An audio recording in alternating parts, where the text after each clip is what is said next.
عليكم ورحمة الله وبركاته.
الحمد لله والصلاة والسلام على رسول الله. لله ما في السماوات وما في الأرض وإن تبدوا ما في أنفسكم أو تخفوه يحاسبكم به الله فيغفر لمن يشاء ويعذب من يشاء والله على كل شيء قدير. آمن الرسول بما أنزل إليه من ربه والمؤمنون كلنا آمن بالله وملائكته وكتبه ورسله لا نفرق بين أحد من رسله وقالوا سمعنا وأطعنا غفرانك ربنا وإليك المصير. لا يكلف الله نفسا إلا وسعها ما كسبت وعليها ما اكتسبت ربنا لا تؤاخذنا إن نسينا وأطعنا ربنا ولا تحمل علينا إصرا كما حملته على الذين من قبلنا ربنا ولا تحملنا ما لا طاقة لنا به واعف عنا واغفر لنا وارحمنا أنت مولانا فانصرنا على القوم الكافرين. إن الذين آمنوا وعملوا الصالحات كانت لهم جنة الفردوس نزلا خالدين فيها لا يبغون عنها حولا. قل لو كان البحر مدادا لكلمات ربي نفد الباب قبل أن تفد كلمة ربي ولو جئنا بمثله مددا قل إنما أنا بشر مثلكم يوحى إلي إنما إلهكم إله واحد ومن كان يرجو لقاء ربه فليعمل عملا صالحا ولا يشرك بعبادة ربه أحدا.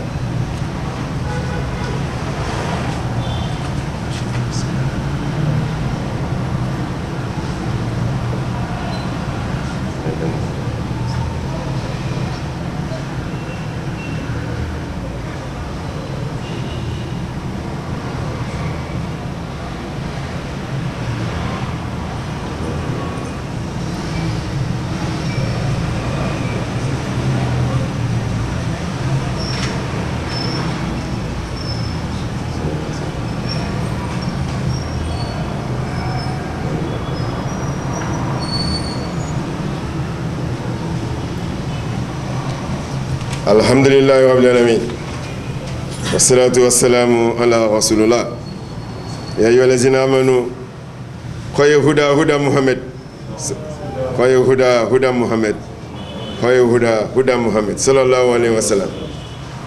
La meilleure guidance est la guidance de Mohammed. L'ultime guidance est la guidance de Mohammed. Et la guidance salvatrice est la guidance de Mohammed sallallahu alayhi wa sallam. Le prophète Mohammed est celui qui a dit qu'il était prophète alors qu'Adam était encore entre l'eau et l'argile.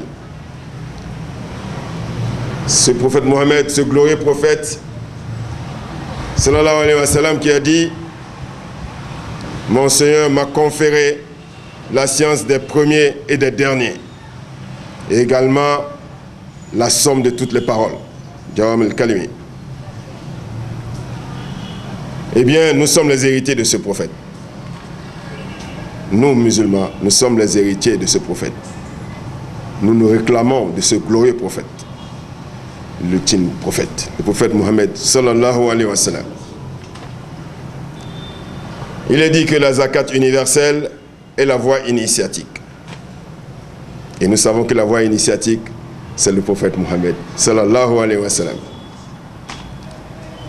Parce que la raison d'être du genre humain, c'est la manifestation divine dans la forme du prophète Mohammed sallallahu alayhi wa sallam. Eh bien, nous nous réclamons de ce prophète, du sceau des prophètes, de celui qui a clos la lignée de tous les prophètes qui se sont succédés sur la terre pour apporter l'ultime et l'unique message divin au genre humain.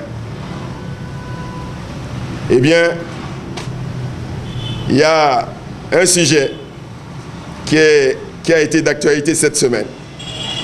Et aujourd'hui, il nous a plu de vous en parler, de vous faire référence à cette actualité-là. Il y a eu, en début de semaine, un symposium à Cotonou, un symposium international sur le dialogue interreligieux et interculturel. Il a été dit que c'est une initiative africaine pour l'éducation à la paix. Lorsque nous avons lu le libellé de ce symposium, nous avons souri. Nous avons souri, pourquoi? Parce que bien que nous ayons beaucoup de respect pour le professeur Tevodre, que nous avons écouté à la télévision, sur Gulf TV, eh bien, nous sommes étonnés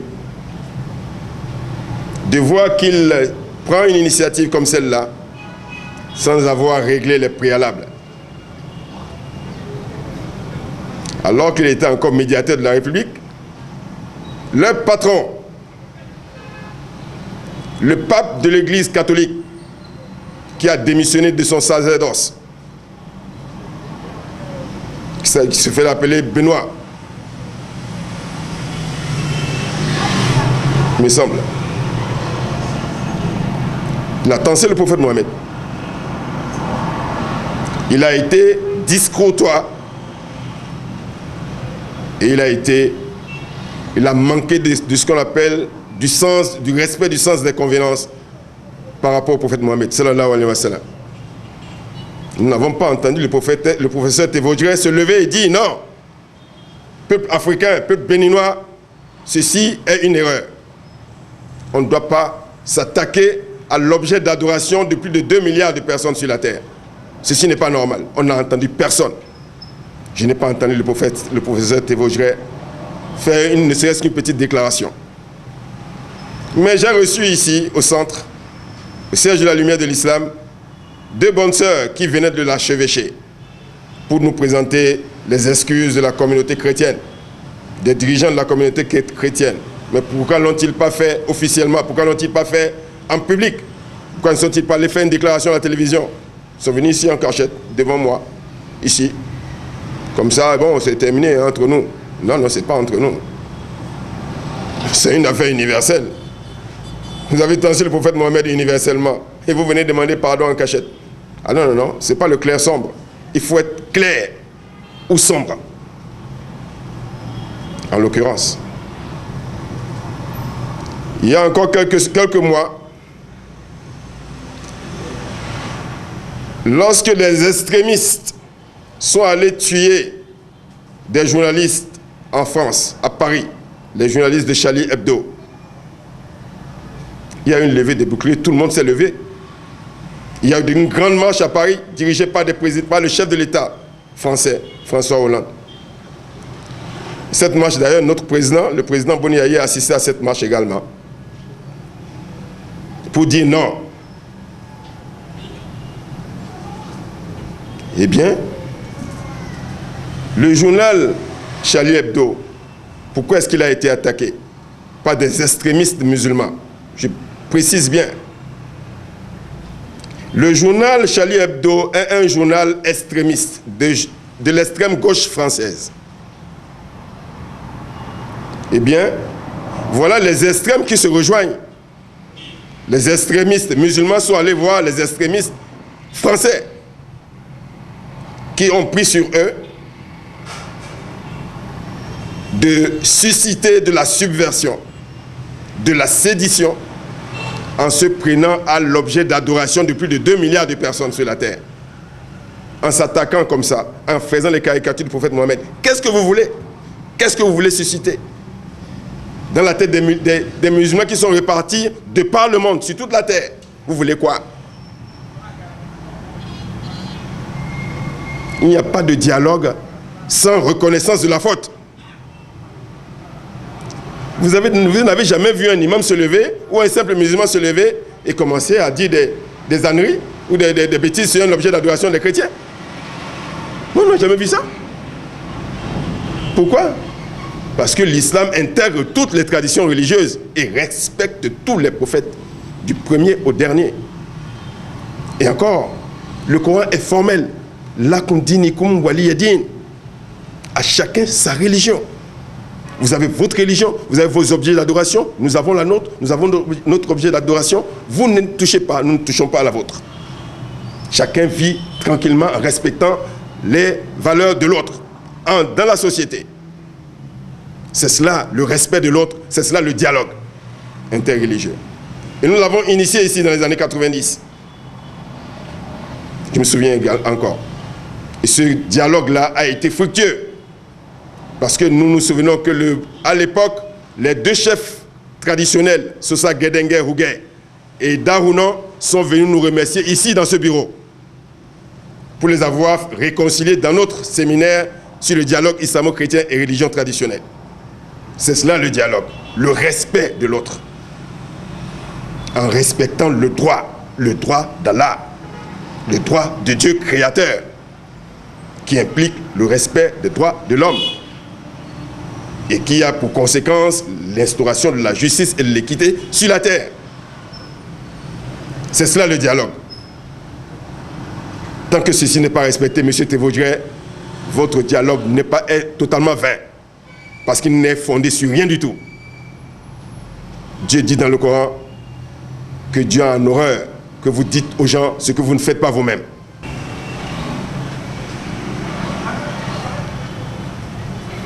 Après ce constat, il nous plaît de rappeler que les Arabes ne sont pas notre référence. Quand on parle de l'islam, on parle des Arabes. L'islam a été révélé à un Arabe. Le prophète Mohammed sallallahu alayhi wa sallam qui a dit l'islam sera conservé par les Arabes, mais développé par des non-Arabes. Nous sommes des non-Arabes et nous revendiquons notre non-arabité. Nous sommes des Africains noirs. Et notre islam est le nôtre. Et il tient compte de notre vibration en tant qu'Africains noirs. Et personne ne peut y rien changer. Notre référence, c'est le prophète Mohammed, seul, sallallahu alayhi wa sallam. Nous n'avons rien à voir avec la culture arabe. Vous savez ce que dit le Coran? Al-Arab ashadul kufr wa nifaq. L'arabe est le plus ancré dans la mécréance et l'hypocrisie. C'est le Coran qui le dit. Le Coran, c'est la parole de Dieu. C'est une parole absolue. Dieu est absolu. Alors qu'on ne vienne pas nous prendre des références arabes. Nous ne sommes pas des arabes. Et l'islam est universel. Il s'agit ici de l'esprit universel de l'islam. Donc,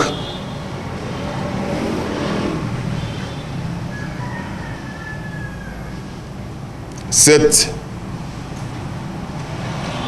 initiative qu'on a appelée africaine pour l'éducation à la paix n'en est pas une. La seule référence aujourd'hui apte,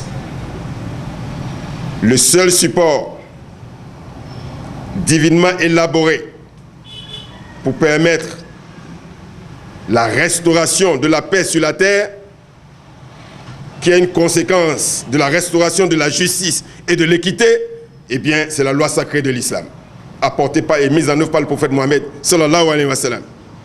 C'est une loi universelle, reconnue par tous. Eh bien,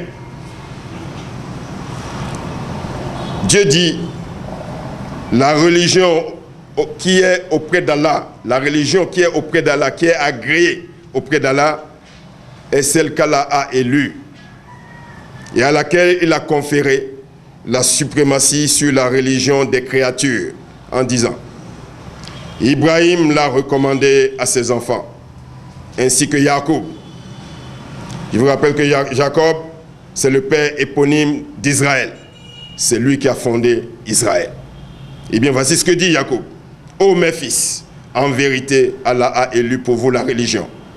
Ne mourrez pas sans y être soumis, c'est-à-dire sans vous être assujettis. Lorsqu'on s'assujettit à une religion, on crée et on maintient le lien entre l'homme et Dieu. C'est cela la religion.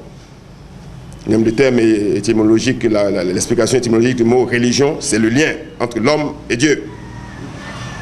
Il y en a qui pensent que c'est entre l'homme et sa propre conviction. La conviction n'est pas la certitude. Entre Dieu et l'homme, c'est ça le fondement, c'est ça un fondement principal, fondé, quelque chose qui est fondé, qui est solide, sur quoi on peut bâtir quelque chose. Et il y a un grand maître qui a dit, la religion auprès d'Allah est la religion droite, instituée d'autorité par un organe prophétique. C'est une voie d'élection et de pureté. Et il continue, il dit, la religion selon les créatures est une religion non droite, une religion mélangée, une religion spéculative et intellectuelle. Nous savons que l'intelligence rationnelle ne suffit pas pour maîtriser, pour comprendre les réalités de l'être humain. L'intelligence rationnelle ne suffit pas. Il faut un autre organe. Et cet organe, c'est l'intelligence intuitive, dont l'organe est le cœur. Seule cette intelligence est apte à percevoir et à comprendre les réalités de l'être humain pour lui permettre de comprendre les réalités divines. Donc il faut être fondé sur du solide, sur les principes qui ont fondé l'univers. C'est à cela que nous nous rattachons, nous. Il ne faut pas créer une religion comme un Léviathan, là, qui n'est fondée sur rien du tout, qui se permet de donner des leçons. Voilà où nous en sommes aujourd'hui. Il faut apporter les solutions aux problèmes de l'homme aujourd'hui. Alors, si vous n'avez pas les solutions, mais taisez-vous. qu'il est de notre devoir d'insister sur le fait que l'arche du salut aujourd'hui, comme à l'époque de Noé, lorsque Dieu lui a demandé de bâtir une arche pour sauver l'humanité, eh bien l'arche du salut aujourd'hui, c'est la loi sacrée de l'islam, mise en œuvre par le prophète Mohammed sallallahu alayhi wa sallam. C'est cette loi qui est le critère. C'est cette loi qui détermine votre état de bienheureux ou bien votre état de damné sur la terre, ici, aujourd'hui et maintenant. Il n'y a pas une autre loi. Les lois de sagesse, on voit qu'elles ne sont pas observées. Les lois de sagesse qui sont fondées sur la raison de l'homme, on pense que c'est comme ça, on pense que... Non, non, non, c'est pas de ça qu'il s'agit. On ne va pas chercher à louvoyer. Eh bien, nous sommes des Africains. Des Africains avec notre vibration d'Africains, tolérants. Des Africains immergés dans leur propre tradition. Tradition de souplesse. Une tradition de bienséance. Une tradition de respect. De respect de l'aîné, de respect du père, du respect de la mère, du respect du prochain. Voilà les fondements de la civilisation africaine en général. Et je parle de l'Africain noir, j'insiste.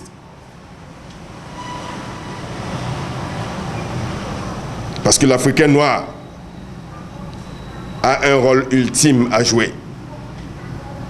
Parce que à partir de l'Afrique noire, Dieu manifestera toute sa